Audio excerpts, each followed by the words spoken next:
तो एक महात्मा की कुटिया में पहुंच गया, आश्रम में पहुंचा, उसने आवाज लगाई तो कोई बोला नहीं।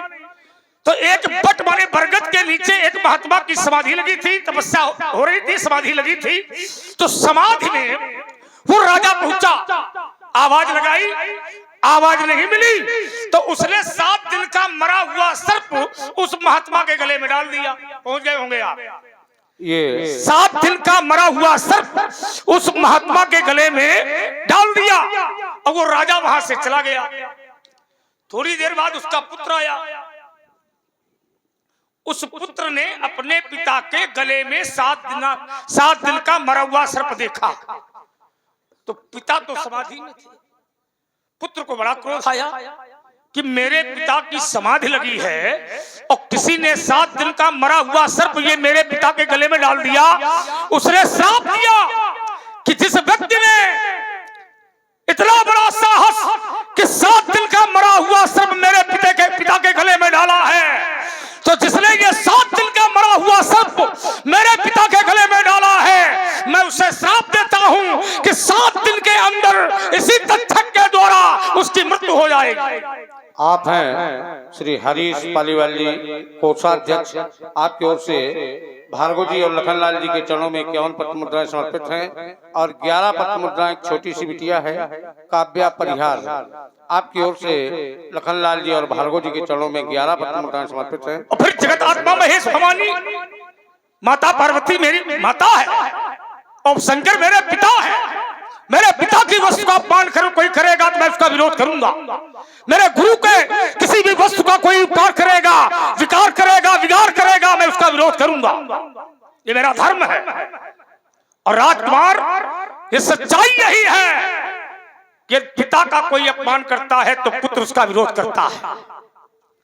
अगर तुम भी हमारे सामने बोले हो तो तुम्हारे भाई से हमारी वार्ता हो रही थी और तुम हमारे सामने क्यों बोले?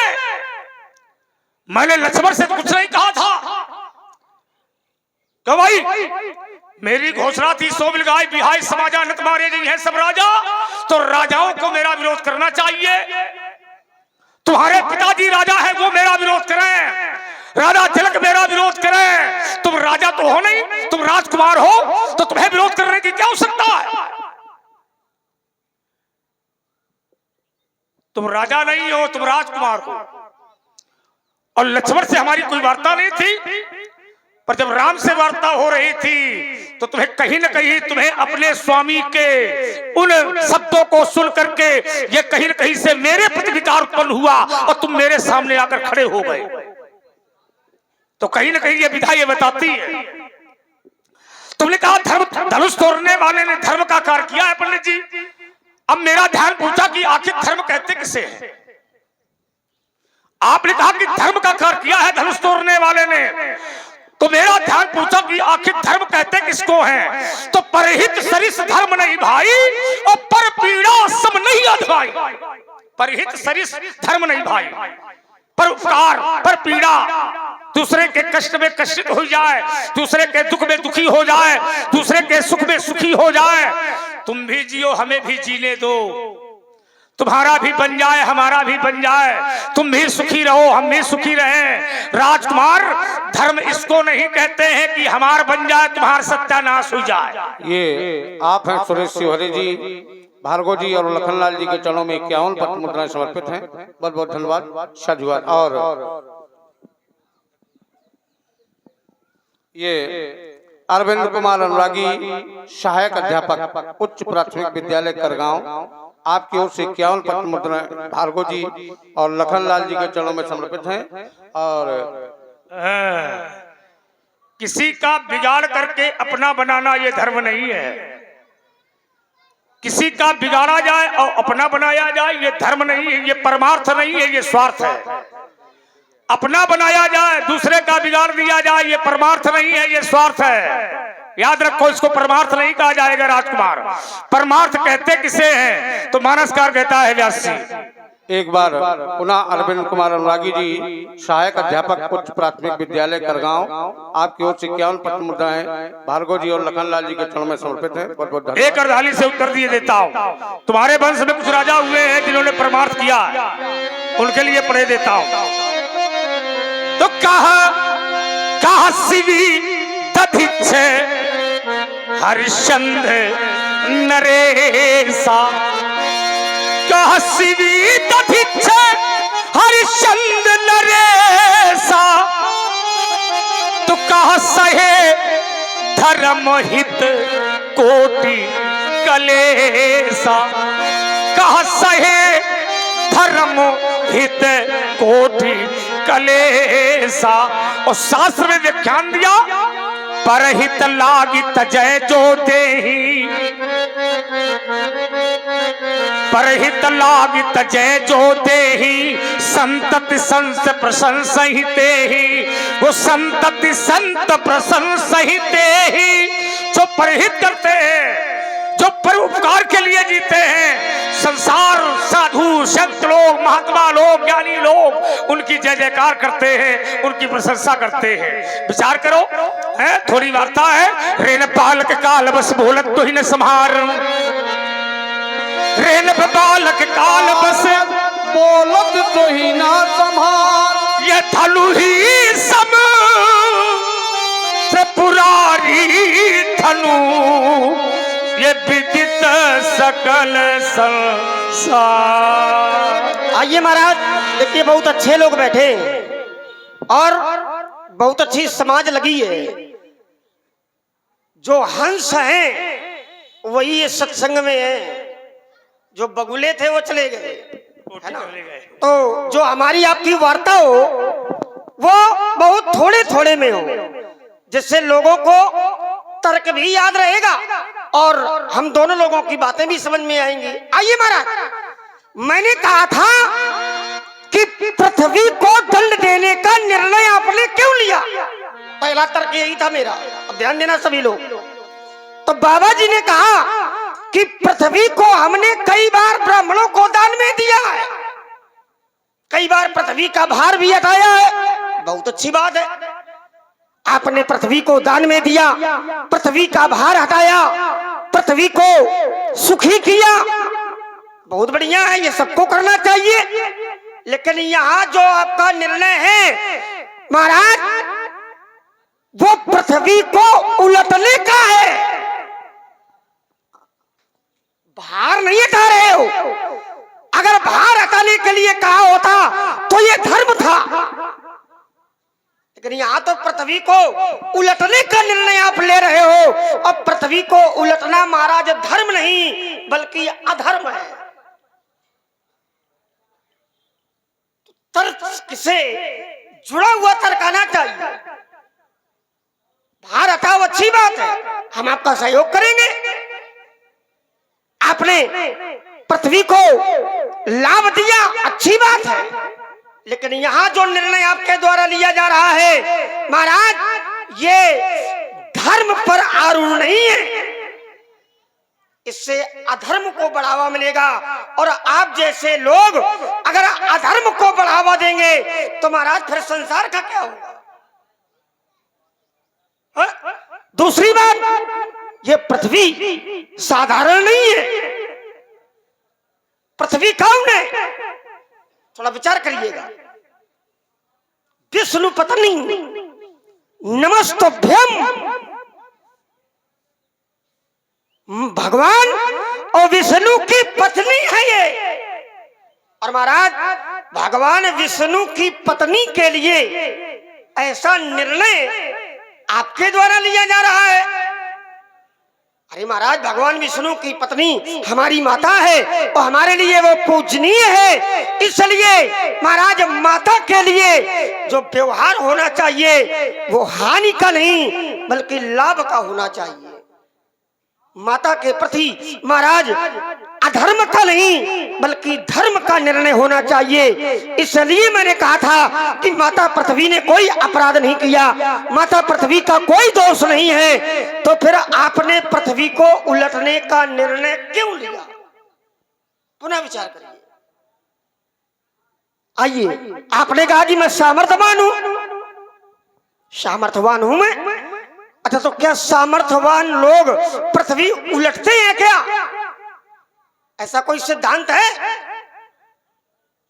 अरे भाई वो तो पृथ्वी का सृजन करते हैं, पृथ्वी का भार हटाते हैं, जो सामर्थ्यवान होते हैं। सामर्थ्यवान महाराज पृथ्वी के प्रति ऐसा कठोर निर्णय नहीं लेते, तो फिर कैसे सामर्थ्यवान हुआ? इसलिए महाराज पुनः चिंतन करें। आपका जो ये निर्णय है ये हमारी दृष्टि में ठीक नहीं है, उचित नहीं है, बल्कि अनुचित है।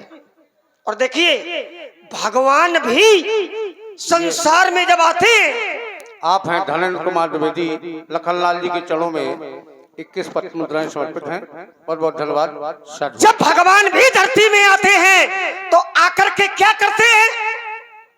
तो सिद्धांत कहता है व्यास जी, गो दुज धेनु देव हितकारी और कृपा सिंधु मानुष तनु, वो भी आते हैं तो महाराज पृथ्वी का हित करते हैं, लेकिन आप तो पृथ्वी का अहित कर रहे हो, तो फिर कैसे मान ले कि आप सामर्थ्यवान हो महाराज?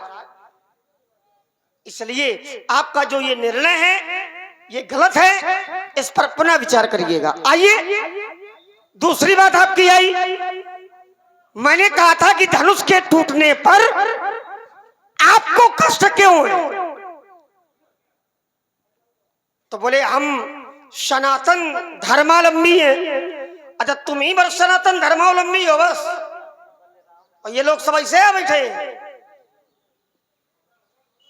अरे भाई केवल आप ही सनातन धर्मावलंबी थोड़ी हो। ये आप हैं बलराम परिहार जी, नोएडा से लाइव प्रसारण देख रहे हैं। लक्ष्मण परशुराम संवाद, आपकी ओर से 11 पत्र मुद्राएं लक्ष्मण जी के चरणों में और 11 पत्र मुद्राएं भार्गव जी के चरणों में समर्पित हैं। बहुत बहुत धन्यवाद। साधुवाद। यहाँ महाराज बड़े बड़े महात्मा उपस्थित है, बड़े बड़े मुनीष उपस्थित है, याज्ञवल्क्य जैसे महर्षि महाज्ञानी उपस्थित है। और आप हैं नरेश कुमार जी वर्मा मिस्त्री साहब, उनकी तरफ से 21 पुष्प मुद्राएं भार्गव जी के चरणों में भेंट हुई हैं। बहुत बहुत साधुवाद, बहुत बहुत धन्यवाद। तो महाराज ये सब सनातन धर्मावलंबी है, आपे भर नहीं हो। तो जब ये सब सनातन धर्मावलंबी हैं तो फिर इनकी कुशलता काहे नहीं गई?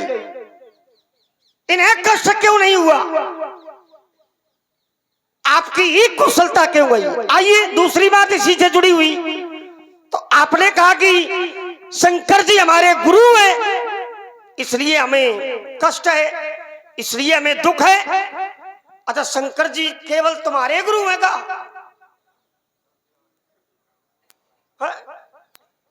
भाई केवल तुम्हारे गुरु हो तो ये बात लग जाए तुम्हारी। अरे शंकर जी तो महाराज संसार के गुरु हैं। तुम त्रिभुवन गुरु वेद बखाना, और संसार में और किसी को कष्ट नहीं हुआ। गुरु तो वो सबके। अच्छा राजा जनक के गुरु नहीं है क्या शंकर जी? क्यों? अरे राजा जनक के भी तो गुरु हैं। हाँ ध्यान दें, आप हैं श्रीमान जी शिव कुमार प्रजापति जी, जवारा कमेटी के सदस्य हैं। उनकी तरफ से 21 पुष्प मुद्राएं भार्गव जी के चरणों में और लखनलाल जी के चरणों में बैठ हुई हैं। बहुत बहुत साधुवाद, बहुत बहुत धन्यवाद। तो महाराज राजा जनक भी भगवान शंकर के ही शिष्य हैं और आप भी भगवान शंकर के शिष्य हो। तो शिष्य अगर कोई अपराध करता है तो शिष्य को दंड देने का अधिकार शिष्य नहीं ले सकता है। एक शिष्य को दंड देने का अधिकार दूसरे शिष्य को नहीं है। हाँ अगर शिष्य के द्वारा कोई अपराध किया गया है तो शिष्य को दंड देने का अधिकार गुरु को है। इसलिए तुम भी शंकर जी के शिष्य हो, राजा जनक भी शंकर जी के शिष्य हैं। और महाराज एक शिष्य दूसरे शिष्य को दंडित करे, उसके प्रति कोई कठोर निर्णय ले, ऐसा कोई सिद्धांत नहीं है। आपने कहा तू काल के वशीभूत है, तो एक बात आपको बता दूं कि मैं काल के वशीभूत नहीं हो सकता। मैं ही नहीं बल्कि समाज का कोई व्यक्ति काल के वशीभूत नहीं हो सकता है। कब तक? जब तक भगवान की कृपा व्यक्ति पर है, जब तक व्यक्ति के द्वारा भगवान का भजन किया जा रहा है, भगवान की भक्ति की जा रही है, तो भगवान स्वयं कहते हैं कबहू काल न व्यापे तो ही और सुमरेउ भजेउ निरंतर। मेरा ध्यान, मेरा गुणगान अगर तुम निरंतर करोगे तो फिर काल तुम्हारा कभी बाल बांका। रही बात राम या लक्ष्मण की, तो महाराज हमारे लिए तो आचार्यों ने कह दिया कौशलेश सुत लक्ष्मण रामा और काल जीत सके संग्रामा। तो महाराज हम एक बार काल को भी जीत सकते हैं, इसलिए हम काल के वशीभूत नहीं हैं। आप पुनः विचार करें। देखो जहां तुम्हारी वार्ता है उस वार्ता में हमारा शास्त्र मत वार्ता है हमारी, हम कोई बात इधर उधर से नहीं करेंगे। परशुराम ने यदि विरोध किया तो किसी भी शास्त्र में ऐसा अनुच्छेद नहीं है, कहीं पर शास्त्र मत ये नहीं है कि परशुराम का विरोध याज्ञवल्क्य या विश्वामित्र ने या किसने किया हो, ये शास्त्र मत नहीं है। परशुराम का विरोध करने वाला कोई है ही नहीं, कोई शास्त्र का है कि यहां विरोध है। ये कहना विषय अलग है कि तुम कह रहे हो, लेकिन तुम्हारा पक्ष तब मजबूत होगा जब तुम्हारा कोई प्रमाण हमारे सामने होगा। कोई शास्त्र मत वार्ता लाओ जिससे हम तुम्हारे प्रमाण को सुनने के बाद ये निर्णय लेंगे कि तुम सही कह रहे हो। समुद्र वसले देवी प्रवृत्तिष्ठ समन्विते विष्णु पत्नी नमस्तुभ्यम, क्या मतलब है इसका भाई? अरे विष्णु जी की पत्नी है तो क्या मतलब है, क्या मतलब है इसका? क्या उत्तर निकालोगे इससे तुम? अगर लक्ष्मी अपराध करेगी तो क्या ब्राह्मण छोड़ देते हैं क्या? जो भाई हाँ ध्यान दें, आप हैं सुनील कुमार जी अनुरागी जी की माता जी पंडा बाबा, उनकी तरफ से 51 पुष्प मुद्राएं भार्गव जी के चरणों में, लखनलाल जी के चरणों में और व्यासपीठ पर भेंट हुई हैं। बहुत बहुत साधुवाद, बहुत बहुत धन्यवाद। और ये है भाई साहब मुकेश वर्मा ठेकेदार जी, उनकी तरफ से 51 पुष्प मुद्राएं भार्गव जी की और लखनलाल जी के चरणों में भेंट हुई हैं। और आप भैया गुप्तदान राम कुमार जी, राम अवतार प्रजापति जी, उनकी तरफ से 21 मुद्राएं भेंट हुई हैं। बहुत बहुत साधुवाद, बहुत बहुत धन्यवाद। देखो यदि लक्ष्मी भी कोई ऐसा कार्य करती है, अपराध करती है, या कोई भी बाली का ऐसा प्रयोग करती है तो उसे भी ब्राह्मण छोड़ते नहीं है, श्राप देते हैं। अगर भगवान भी अपराध करता है तो वो भी श्राप को लेता है। ऐसा नहीं कि वो विष्णु जी की पत्नी है तो विष्णु जी की पत्नी है तो विष्णु जी दंड नहीं लेंगे, वो लेते हैं। श्राप को धारण करना यही उनका नृत्य है। वृंदा के साथ में छल किया भगवान विष्णु ने, लेकिन वृंदा ने श्राप दिया तो भगवान को उस श्राप को धारण करना पड़ा, क्योंकि वो सती का श्राप था। इस कारण से उस श्राप को धारण करना पड़ गया और उन्हें पत्थर का बनना पड़ा, उन्हें शालिग्राम बनना पड़ा। आपके जो विष्णु जी है तो विष्णु जी है तो अब शंकर जी है, तो शंकर जी है तो क्या परशुराम से युद्ध करेंगे? अगर युद्ध करेंगे तो मैं भरसा मारूंगा, मैंने मारा। अगर शंकर जी है तो अगर वो भी मुझसे युद्ध करेंगे, जरा विचार करना, धनुष तोड़ने वाले को मैं शत्रु मानता हूं, और अपना शत्रु तो शत्रु होता ही है, पर अपने शत्रु का साथ देने वाला भी शत्रु होता है। तो ये धनुष तोड़ने वाले के पक्ष से यदि शंकर जी खड़े होंगे तो फिर मैं शंकर जी से भी लड़ाई करूंगा, ये मेरा चरित्र कहता है। तुमने कहा कि यदि गलती पुत्र करता है, शिष्य करता है, तो माता का स्वभाव है डांटना। राजकुमार गणेश जी ने गलती की थी तो मैंने गणेश का दांत तोड़ दिया था, तो शंकर जी ने एक बार भी नहीं कहा परशुराम जी तुमने गलत किया है। क्यों भाई? क्या किसी शास्त्र या पुराण ने एक बार कहा कि शंकर जी के पुत्र गणेश का दांत परशुराम ने तोड़ा था? तो क्या शंकर जी ने कहा कि तुमने गलत किया? क्यों भाई? अब तुम्हारे जैसे लड़का हो तो क्या कहते हैं कि शंकर जी ने परशुराम जी को मारा? हमने गणेश का दांत तोड़ा, संसार जानता है, शास्त्र पुराण जानते हैं, तो क्या शंकर जी ने हमें दंड दिया? नहीं दिया। कि समस्या यही है कि तुम्हें कहना है, अब मेरा शास्त्र मत है, प्रमाणित कर रहा हूं मैं, और चलिए व्यास जी, एक अर्दाली इन्होंने समाज के प्रति थी, तुमने कहा था और उसका मेरा ध्यान भी पहुंच गया है। और सिर्फ चिंतन करिए, तुमने कहा कि धरती देखो, धरती में जब जब पाप बढ़ा तो धरती ने आरोप लगाए, रावण का अत्याचार बढ़ा तो धरती गाय का रूप बना करके गई थी। विचार करना मित्रों, देवता साथ में थे, अब भगवान के पास जाते हैं। यदि धरती परशुराम से दुखी होती तो एक बार वो भगवान को पुकारती, एक बार कहती कि परशुराम अत्याचार कर रहे हैं। जिस समय रावण का अत्याचार बढ़ा था तो जय जय सुरनायक, सीधा शास्त्र है, जय जय सुरनायक जय सुखदायक अप्रणति पारी भगवंता। विचार करो, धरती में अत्याचार बढ़ा तो धरती ने गाय का रूप बनाया, अब गाय का रूप बना करके भगवान के पास जाने लगे। और यदि परशुराम का अत्याचार होता तो गाय का रूप बनाना चाहिए धरती को, और देवताओं को परशुराम के विरोध में हो जाना चाहिए।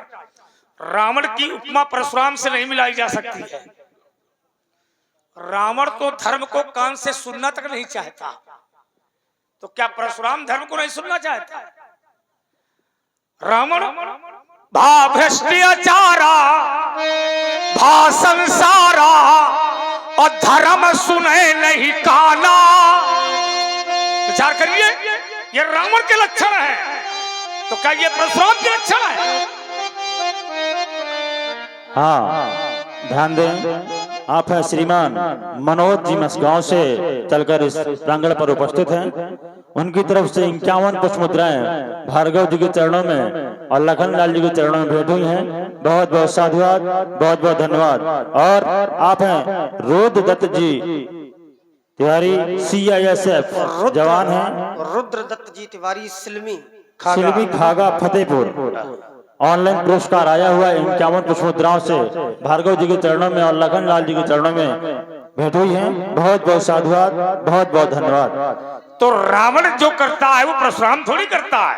मैंने इसलिए ये प्रमाण दिया कि अगर धरती परशुराम से कहीं भी दुखी है, या धरती को कष्ट है, या किसी साधु को कष्ट है, किसी महात्मा को कष्ट है, किसी देवता को कष्ट हो, तो एक बार एक चौपाई, एक छंद, एक सोठा, एक दोहा, एक श्लोक कहीं से तुम ऐसा लेकर के परशुराम के सामने रखो कि परशुराम तुम्हारे इस कार्य से देवता दुखी हो रहे हैं, ये साधु दुखी हो रहे हैं, ये पंडित दुखी हो रहे हैं, तो कोई मत लाओ। लक्ष्मण मुंह से अपना प्रमाणित करे तो ये मैं नहीं मानता, मैं शास्त्रों की बात मानूंगा। तुम एक चौपाई पढ़ाओ कि परशुराम जी ये ब्राह्मण यहाँ के तुमसे दुखी हो रहे हैं, तो हम समझौता करेंगे कि ब्राह्मण दुखी ना हो। ये आप हैं रुद्रदत्त तिवारी जी, शिवली खागा फतेहपुर, CIF के आप फौजी हैं। आपकी ओर से 51 पत्र मुद्राएं क्रमशः भार्गव जी और लखनलाल जी के चरणों में समर्पित हैं। बहुत बहुत धन्यवाद, साधुवाद। तुमने कहा ऋण बालक काल बस, परशुराम जी लक्ष्मण काल के वशीभूत नहीं हो सकता। संसार में कौन ऐसा है जो काल का ग्रास नहीं बन सकता है? समस्या ये है कि तुम राम के अधीन हो, राम के अधीन। सीधी बात मैं करता हूं, मैं घुमाता नहीं हूं। यदि तुम राम का सानिध्य छोड़ दो तो काल तुमको कच्चा खा जाएगा। संसार में पैदा होने वाला व्यक्ति जन्म लेता है लेकिन आगे मृत्यु लिखा कर आता है, क्योंकि जो जन्मत सो मृत्यु विषेखी। लेकिन यदि राम अधीन हो जाएगा और राम की सत्ता का प्रभाव उसके ऊपर हो जाएगा तो मृत्यु पर विजय प्राप्त करना ये भक्त के लक्षण है। राजकुमार याद रखना, मृत्यु पर विजय प्राप्त करना ये भक्त के लक्षण हैं। जैसे होलिका आग में प्रहलाद को लेकर बैठ गई और वो क्या बात, वो चाहती थी कि इसकी मृत्यु होगी, ये जल जाएगा, मर जाएगा, लेकिन राम अधीन होने के कारण वो आग भी प्रहलाद को जला नहीं पाई। ये आदित्य है, ये सानिध्य है। बच्चे हो, खेलो कूदो, जाओ अपना काम। बात तो तुम मेरी ही बोल रहे हो, तुम्हारी काम नया क्या लाए हो? उल्टा सीधा समझा रहे हो। अरे सामने ये भी देखो कौन खड़ा है। अरे भाई मैंने पहले ही कहा था कि जब तक व्यक्ति भगवान की भक्ति कर रहा है तब तक काल व्यक्ति का बाल बाका तुमने भक्त के लक्षण बता दिए, यही बात तो मेरी कि जब तक भगवान की भक्ति व्यक्ति करेगा तब तक काल उसका बाल बांका नहीं कर पाएगा। होलिका भक्त प्रहलाद को आग में लेकर के बैठ गई। भक्त प्रहलाद का इसलिए बाल बांका काल नहीं कर पाए क्योंकि भक्त प्रहलाद भगवान विष्णु के बहुत बड़े भक्त थे। इसलिए महाराज अगर व्यक्ति के द्वारा भगवान की भक्ति की जा रही है तो फिर काल व्यक्ति का बाल बांका नहीं कर सकता है। अगर किया होगा तो हाँ किया हो तो लाओ प्रमाण, ये भी मिलेगा। भाई हमसे प्रमाण मांग रहे हो। देखिए वार्ता जो हो रही है, हाँ, अरे ठीक है, यद्यपि वाणी तो प्रमाणित है ही, लेकिन आपके द्वारा जो बोला जा रहा है या हमारे द्वारा बोला जा रहा है तो ये शास्त्र मत ही बोला जा रहा है। ठीक है, अपने मन से ना आप कुछ बोल रहे हो ना हम बोल रहे हैं, तो यहाँ जो भी है वो शास्त्र के अनुसार ही है। ठीक है, तो काल बाल बांका व्यक्ति का तब तक नहीं कर सकता है जब तक व्यक्ति भगवान की भक्ति कर रहा है। और देखो एक प्रमाण में जोड़ दूं, जैसे महात्मा मार्कंडे, हाँ कुछ नया दर्शन लाओ है ना, जिसे हम दे रहे हैं तो हमारी बात का प्रमाण देते हैं, बिना प्रमाण के हमारी कोई बात नहीं होगी। जैसे महात्मा मार्कंडे भगवान की कृपा हो गई, शंकर जी ने वरदान दे दिया, तो महाराज काल आया, यमराज आए और देखा कि महात्मा मार्कंडे तो भगवान शंकर जी की भक्ति में लीन है। और कर क्या रहे हैं? भगवान शंकर के द्वारा जो मंत्र दिया गया था, महामृत्युंजय मंत्र, महात्मा मार्कंडे के द्वारा उस मंत्र का जाप किया जा रहा था। यमराज आए, काल फांस फेंका, लेकिन प्राण नहीं ले पाए। क्यों? क्योंकि महात्मा मार्कंडे के द्वारा भगवान शंकर की भक्ति की जा रही थी। तो जब तक व्यक्ति भगवान की भक्ति कर रहा है तब तक महाराज व्यक्ति का बाल बांका काल नहीं कर सकता है। और देखो आपने कहा कि तुम राम के अधीन हो, बिल्कुल है राम के अधीन। अरे भाई भगवान के अधीन कौन नहीं है? भगवान के अधीन तो सब है, सब भगवान के अधीन है। और महाराज अगर मैं भगवान के अधीन हूं तो उसमें कोई गलत बात थोड़ी है। भगवान के भक्त हैं हम, और भगवान के भक्त हैं, सनातन धर्मावलंबी है, तो महाराज हम भगवान के अधीन ही रहेंगे। इसलिए महाराज पुनः अपनी बात पर चिंतन करो। आइए दूसरी बात, मैंने कहा था ये माता पृथ्वी भगवान विष्णु की पत्नी है, तो एक बात बाबा जी ने लगाई, इन्होंने कहा कि अगर भगवान विष्णु की पत्नी है तो क्या भगवान विष्णु की पत्नी को दंड नहीं दिया जाएगा? हाँ दिया जाएगा, ध्यान देना, भगवान विष्णु की पत्नी को भी दंड दिया जाएगा। लेकिन कब दिया जाएगा? कब दिया जाएगा? जब उनके द्वारा कोई अपराध किया जाएगा तब माता को दंडित किया जाएगा। ये बात बिल्कुल सही है, वही तो मैं कह रहा हूं। अगर माता के द्वारा अपराध किया जाएगा तो पुत्र के द्वारा माता को भी दंडित किया जाएगा। लेकिन माता पृथ्वी ने कोई अपराध भी तो नहीं किया महाराज, किया है क्या? अरे भाई दंड तब दो जब अपराध किया हो, जब अपराध किया नहीं है तो जबरदस्ती दंड दोगे क्या? बुद्धि खराब है। क्या कहा? अरे बुद्धि खराब है, किसकी? सुधारो तुम्हारी। अच्छा, अरे भाई अपराध हो तो ठीक है, और देखो जब अपराध किया तो माता लक्ष्मी को भी दंड मिला, ऐसा नहीं कि दंड न मिला हो। संसार में जो अपराध करता है उसे दंड मिलता है, अपराध से जो जुड़ता है उसे दंड मिलता है। लेकिन यहाँ तो माता पृथ्वी ने ना कोई अपराध किया है और न ही महाराज इस कार्य में वो सम्मिलित हुई है और न कोई सहयोग किया है, न कोई समर्थन है। तो जब महाराज समर्थन नहीं है, अपराध नहीं है, सहयोग नहीं है, तो फिर जबरदस्ती का ये निर्णय जो ले रहे हो, हाँ? ये ठीक है क्या? ये ठीक नहीं है। अपराध किया हो तो दंड का विधान बनाओ, और जब अपराध नहीं किया तो फिर दंड का भी कोई विधान नहीं होना चाहिए। आप जैसे मुनि के द्वारा, आप जैसे महात्मा के द्वारा अगर ऐसा निरपराध कर्म भी दंड के योग्य बन जाएगा तो महाराज आप अपने जीवन के साथ में न्याय नहीं कर पाओगे, ये ध्यान रखना। इसलिए माता पृथ्वी का कोई अपराध नहीं है तो फिर इसको दंड देने का भी आपके पास में महाराज कोई अधिकार नहीं है। आइए, एक बात बहुत अच्छी बताई है आपने और भगवान शंकर से जोड़ करके उसको रखा है, तो हम भी थोड़ा देखे लेते हैं, है ना। आपने कहा कि मैंने शंकर जी के पुत्र का दांत तोड़ा। शंकर जी ने अपराध नहीं किया, दंड नहीं दिया, क्रोध नहीं किया, माता ने क्रोध किया। हाँ बिल्कुल सही है। तो महाराज माता ने क्रोध क्यों किया, शंकर जी ने क्रोध क्यों नहीं किया?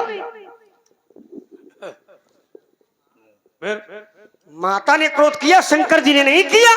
माता जी ने क्या किया? माता जी ने क्रोध किया और ये कहा क्या? कि परशुराम तुमने अपराध किया है, तुम्हें दंड दिया और मैं तुम्हें भस्म कर दूंगी। तो हम भस्म हो गए। मुझे आप पूरी कथा तो सुनाओ। भस्म हो गए, भस्म भी हो जाओगे। गंभीर वार्ता लाओ। गंभीर है, अब इससे ज्यादा गंभीर क्या होगा? इतने पहले तुम जो है समझ ले। समझ लिए बेटे। तो महाराज माता पार्वती ने कहा कि तुमने मेरे पुत्र का दांत तोड़ा है। वो क्या करेंगे? आंखें फोड़ देंगे।